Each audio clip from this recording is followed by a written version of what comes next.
특별한 수요일에 특별한 통찰 특수통. 오늘 만나보실 특수통은요, 예산 재정 전문가입니다. 나라살림연구소 이상민 수석연구위원 모셨습니다. 어서 오세요. 예, 안녕하세요. 네. 자, 이 법인세가 지금 59조, 60조? 아, 법인세래. 그 나라 세수가. 예, 올해 예. 국세가 국세가. 그 예상보다 한 59조 원 정도 덜 거칠 걸로 예상하고 있습니다. 예.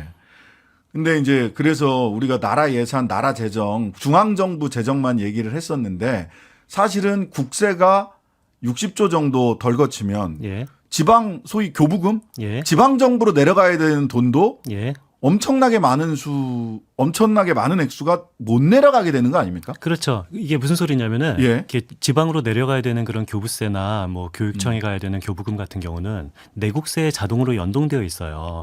그래서 내국세가 많이 거치면은 그만큼 더 주는 거고 네. 내국세가 덜 거치면은 그만큼 못 주게 되는 것이 자동으로 연동되어 있는 거죠. 그러니까 나라 살림과 지방 살림, 중앙정부 재정과 지방정부 재정이 다 연동돼 있는 거다. 예, 맞습니다. 예. 많이 거치면 많이 내려가고 적게 거치면 적게 내려간다. 예, 그렇죠. 근데 60조가 적게 거치면 지방정부도 살림살이가, 중앙정부만 살림살이가 어려워지는 게 아니라 지방정부도 살림살이가 어려워진다. 그렇죠. 근데 중앙정부는 그래도 대책이라도 있죠. 국채를 발행한다거나 또는 이번에는 뭐 외평채를 끌어다가 쓴다. 예, 맞습니다. 기금을 끌어다 쓴다. 이럴 수 있는데 지방정부는 중앙정부에서 나라 돈이 안 내려오면 그 부족한 돈을 메꿀 수 있는 방법이 있습니까? 방법이 원칙적으로는 없죠. 그러니까 없어요? 우리가 뭐 지방채에 있지 않느냐라고 하는데 네, 지방정부가 발행하는 채권. 그렇죠. 네. 뭐 이번 정부 같은 경우는 뭐 지방채를 좀 일반 재원으로 쓸 수 있게 하겠다라고 하는데 이게 무슨 소리냐면요. 국채랑 지방채는 라임은 비슷하지만 내용은 전혀 다른 거예요. 전혀 다릅니까? 예. 예. 국채랑 지방채랑 비슷한 거라고 생각하면 이건 전혀 안 되는데요. 네. 그러니까 국채는 우리가 알고 있는 그대로 돈이 모자라면은 발행하는 게 국채죠. 그래서 네. 뭐 쉽습니다. 네. 지방채는 돈이 모자른다고 해서 발행을 해서 쓰는 것이 지방채가 아니에요. 그러니까 이거를 쉽게 설명하면은 지방채는 PF 대출이다라고 생각하면 되는데요. 프로젝트 파이낸싱 그렇죠. 대출. 네, 프로젝트 파이낸싱. 그러니까 어떤 다리를 짓기 위해서 지방채를 발행한다. 이건 가능해도 예. 돈이 모자라서 그냥 지방채 발행하고 그 지방채 발행한 돈으로 부족한 돈을 메운다. 이런 지방채는 발행할 수가 없습니다. 아, 일반적으로 지방정부에 돈이 모자라니까 우리 채권 발행할래요? 그래서 돈 좀 빌려다 쓸래요? 이거 안 그렇죠. 된다는 거죠? 이건 안 되는 거고요. 그러니까 아. 이번 정부가 뭐 지방 정부한테 교부세를 안 주겠다라고 예. 하면서 뭐 지방채를 뭐 일반 재원을 쓸 수 있는 지방채를 뭐 발행하게끔 하겠다라고 말하는데 이건 법적으로 불가능한 거고요. 그게 가능하게 하려면 이건 입법 사항이에요. 법을 바꾸지 국회에서. 않고선 불가능합니다. 예, 맞습니다. 그냥 말만 하시는 거네. 그렇죠. 야, 지방정부 돈 모자라요. 그럼 지방채 발행하게 해줄게. 어떻게 해요? 야, 국회 가서 얘기해. 이렇게 되는 겁니까? 그 지방 정부 발행하게 해줄게라고 하는데 예. 이 기획재정부는 지방채를 발행하게 해줄 수 있는 권한이 없어요. 입법 사항이니까요. 뭐 이런 경우가 다 있죠. 자, 그런데 지방자치단체마다 조금 예. 뭐 재정 자립도가 몇 %입니다. 뭐 이렇게 각자 다른 것처럼 예. 소위 국세와 연동돼서 받는 게 지방정부에 그 지방정부 예산의 몇 %나 됩니까?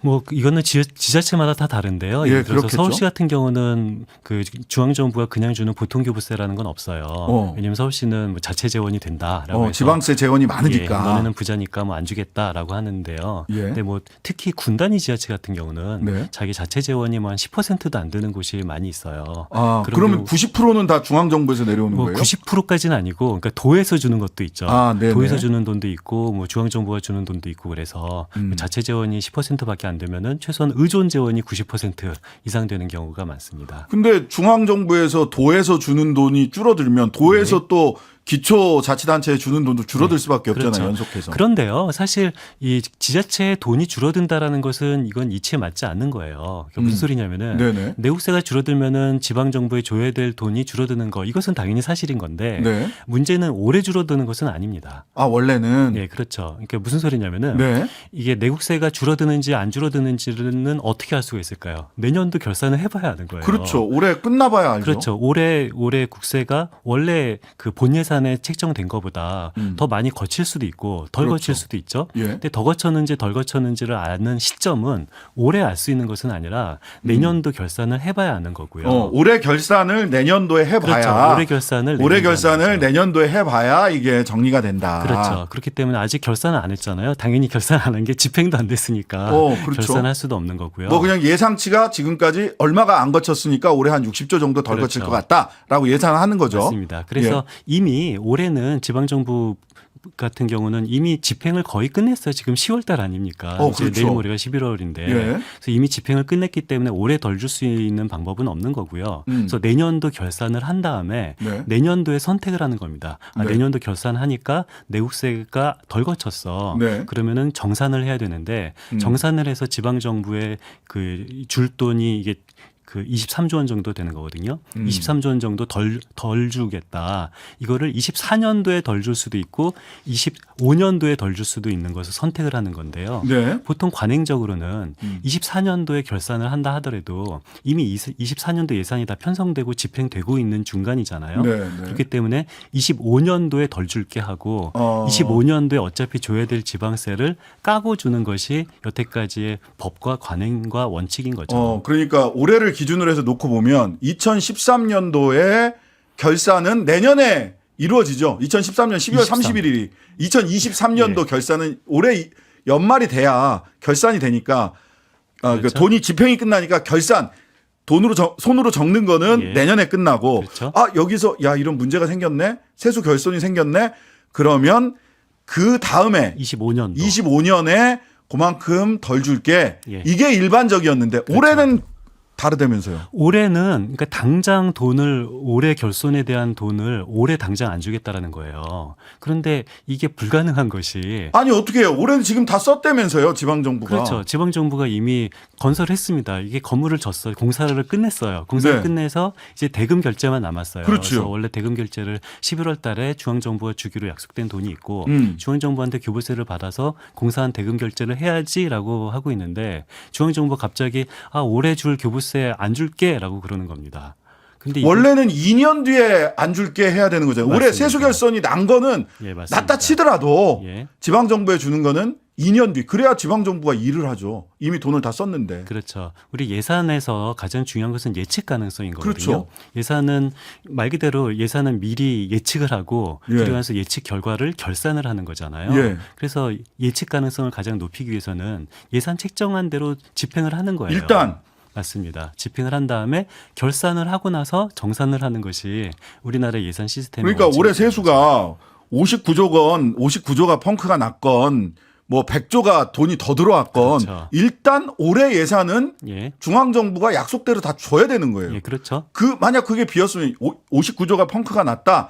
라고 하면 국채를 발행을 하든 뭐 기금을 가지고 오든 한국은행에서 꿔오든 일단 지방정부에 줘야 되는 거잖아요. 그렇죠. 그게 바로 예산인 거고요. 그러니까 예산이라는 것은 근데 왜 안 준다는 겁니까 도대체? 그러니까 이게 굉장히 이례적인 일인 거고 사실 법적 근거도 없는 거예요. 그러니까 과거 같은 경우는 이럴 수는 있어요. 그러니까 내년도 세수 결손이 확실하게 예측되거나 아니면 내년도 초과 세수가 그러니까 그 초과 세수나 세수 결손이 예측되면은 내년도 결산 때까지는 기다리지 말고 조금 빨리 집행을 하고 싶다. 그럴 수도 있잖아요. 네, 그렇죠. 그렇다면 국회에 추경안을 제출을 해야 되는 거예요. 그러니까 이게 예산이라는 것은 정부가 마음대로 쓰는 것이 아니라 작년에 여야 합의로 인해서 이미 국회에서 확정된 겁니다. 그래서 여야 합의에 따라서 국회에서 지방정부엔 올해 100조 원을 줄게라고 이미 예산이 정해진 거고요. 정부는 국회에서 100조 원을 줄 거라고 확정이 됐으면은 집행해야죠. 행정부가 임의로 국회에서는 100조 원 주기로 했지만 그냥 세수도 안 좋고 기분도 안 좋으니까 90조만 줘야지 이럴 수는 없는 거거든요. 근데 왜 그렇게 하겠다는 거예요 도대체? 그렇게 하겠다는 거죠 지금 윤석열 정부가. 그러겠다라고 한 거고요. 그래서 안 준대요 지방 정부에? 그냥 돈을 안 준다고 하는데. 그냥? 제가 우려하는 것은 지방 정부에 돈을 안 줄 수 있는 법적 근거가 하나도 없어요. 그런데 이것이 어떤 식으로 안 주는 거냐면은 이 기재부가 행안부한테 이 교부세를 주라고 자금을 이게 배정을 해야 되는 건데 그냥 기재부가 나는 그냥 자금 배정을 안 할 거야라고 행안부한테 통보를 한 상태인 겁니다. 통보를 했어요 벌써? 그렇죠. 통보를 하고 행안부도 이 기재부 기재부가 돈 안 준다고 하니까 지자체한테 원래 올해 약속한 돈을 뭐 100조 원이라면은 100조 원이 있는데 100조 원 다 안 주고 안 줄 거야라고 지자체한테 통보했는데요. 근데 놀라운 것은 예. 지자체한테 통보를 어떻게 했을 것 같아요? 어떻게 했어요? 원래 공무원의 모든 서류는 다 공문을 통해서 그렇죠. 공무원은 공문을 공문을 통해서 통해서 뭐 이게 모든 일을 다 하는 것이 공무원인데요. 그렇죠. 23조 원씩이나 그 줄어드는 아, 교부세 지금 23조 원이 전체 줄었어요. 지금 예, 지방 그렇죠. 정부에 줄게 지방 정부랑 교육청 다 합쳐서 거의 한 반반 정도 되거든요. 23조 원을 못 주겠다. 저 23조 원을 못 주겠다고 하는데 문제는 공문을 통해서 23조 원을 못 주겠다는 공문이 한 장도 못 내려간 거예요. 그래서 제가 행안부한테 물어봤어요. 네.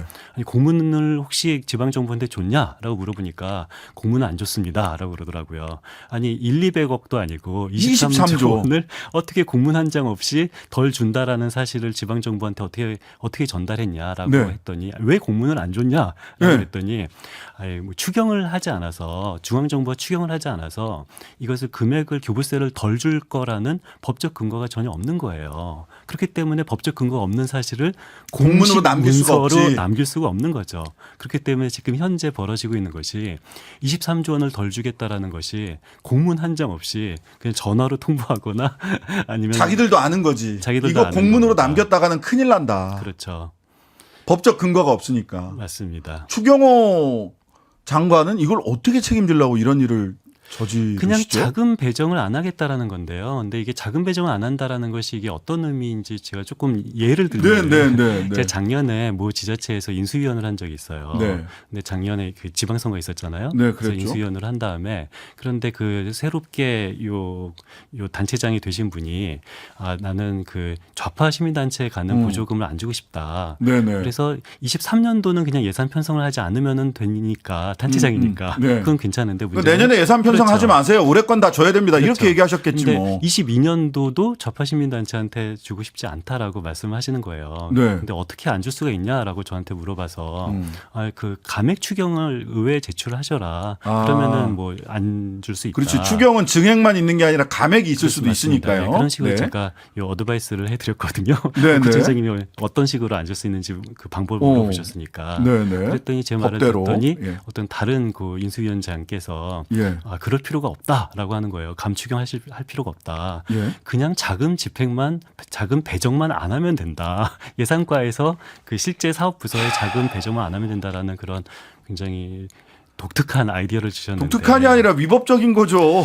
그러니까 이게 사실 우리가 뭐 국회의원이 되고 시장이 되고 대통령이 되는 이유는 저는 뭐 예산을 하는 사람 입장에서 네. 어떤 그 예산 편성의 권한을 갖기 위해서 정치인이 되는 거라고 생각을 하거든요. 예. 예산하시는 분이니까. 그렇죠. 예. 그러니까 예산은 뭐 정치 투쟁의 결과이자 기록이다라는 굉장히 멋진 말이 있어요. 그럼요. 그래서 그렇기 때문에 내가 국회의원이 되고 대통령이 되고 시장이 돼서 예산 편성을 통해서 내가 하고 싶은 사업을 하는 것이 저는 예산과 정치의 본질이라고 생각하는데 이미 국회에서 예산 심의를 끝냈는데 네. 이것을 그냥 국회에서 끝낸 예산 심의와 전혀 상관없이 그냥 기재부가 자체적으로 나는 23조 원을 안 주겠다라고 말을 하는 거니까 굉장히 놀라운 일인 거죠. 그러려면은 이제 지금 국감이 이번 주에 끝나고 그 다음부터 이제 예산국회 들어가는데 네. 예산국회에서 예산 결산을 왜 합니까?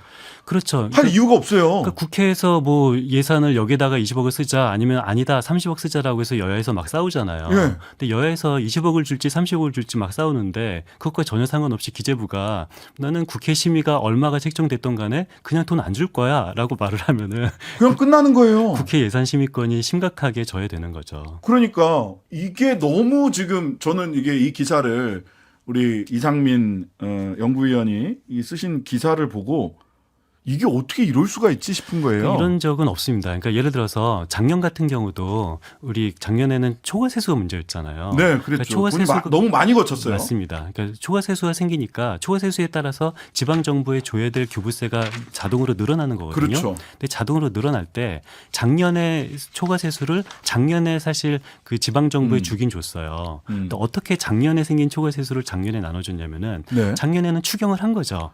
그렇지. 작년에- 추경을 하면 줄 수 있죠. 맞습니다. 그렇습니다. 추경을 한다면은 아니 국민의 대표인 국회가 여야 합의를 통해서 초과 세수 때문에 올해 그냥 지방 정부에 더 주겠다 또는 세수 결손 때문에 올해 지방 정부에 덜 주겠다. 국회가 정한다면 당연히 할 수가 있는 겁니다. 네. 근데 문제는 뭐 그 형식적으로는 작년에 할 수 있었지만 저는 반대를 했었거든요. 이 네, 세수 네. 평탄화를 위해서 네. 작년에 초과 세수가 났다고 해서 작년에 바로 돈을 주지 말고 24년도 한 다음해인 24년도에 돈을 더 주면은 이게 세수가 너무 뜨거운 물 찬물 수도꼭지를 한꺼번에 돌리지 네, 말고 네. 세수 평탄을 하면 좋겠다라고 의견을 내긴 냈는데 네. 뭐 사실 그랬으면 좋았겠죠. 왜냐하면 내년도 24년도 세수가 없을 때 세수 굉장히 부족하잖아요. 그랬으면은 올해 조금 뭐 더 그렇죠. 좋았겠네요. 더 좋았겠지만. 세수가 한 60조 펑크가 났어도. 맞습니다. 그래서 저는 세수 평탄화를 위해서 22년도 초과 세수를 24년도에 배분하라라고 말했지만 국회는 추경을 해서 그냥 바로 줄게라고 했어요. 뭐 아니 저는 이게 이거야말로 네. 사실은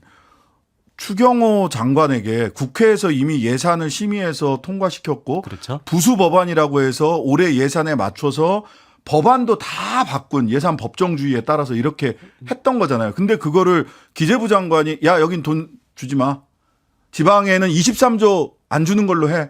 그렇죠. 이러면 이건 엄청난 책임을 져야 되는 거 아닙니까? 근데 우리나라는 예산 법정주의가 아니에요. 예. 예산은 법률안이 아니어서 예. 그냥 국회에서 10억을 써라고 심의를 끝냈어도 뭐 행정부가 그냥 10억 원을 안 쓴다 하더라도 위법 불법은 아니고요. 예. 거기에 대해서 굉장히 정치적인 책임을 받는 거죠. 네. 국회에서는 왜 여야 합의를 통해서 20억을 쓰라고 했는데 정부가 열심히 20억을 쓰려고 노력은 했지만 18억보다 밖에 못 밖에 못 썼다. 썼다. 그러면은 왜 이렇게 불용이 많이 났니?라고 이 국회에서 혼나는 거거든요. 네네. 근데 예전에는 뭐 쓰려고 했는데 뭐 무슨 일이 생겨서 못 쓴 거가 불용인 건데 네. 이번에는 굉장히 다르죠. 쓰려고 했는데 무슨 일이 생겨서 못 쓴 게 아니라 아예 지방 정부에 안 주겠다. 23조를. 그렇죠. 23조 원을 그러면 안 지방 주면서. 정부와 야당이 이거 가만히 있으면 안 되는 거 아닙니까? 그럼요. 특히 야당 단체장이라면은 아무런 법적 근거 없이 올해 주기로 한 돈을 안 준다면은 이건 아니다.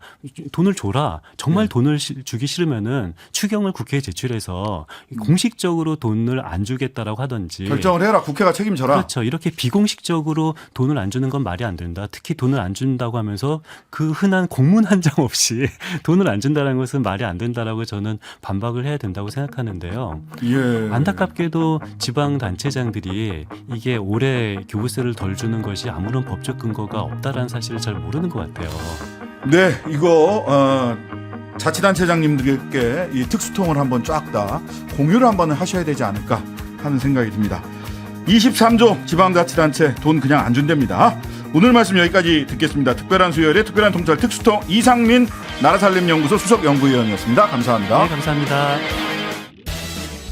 하루 종일 기다려지는 진짜 시사. 평일 저녁 6시 5분 신장식의 뉴스 하이킥.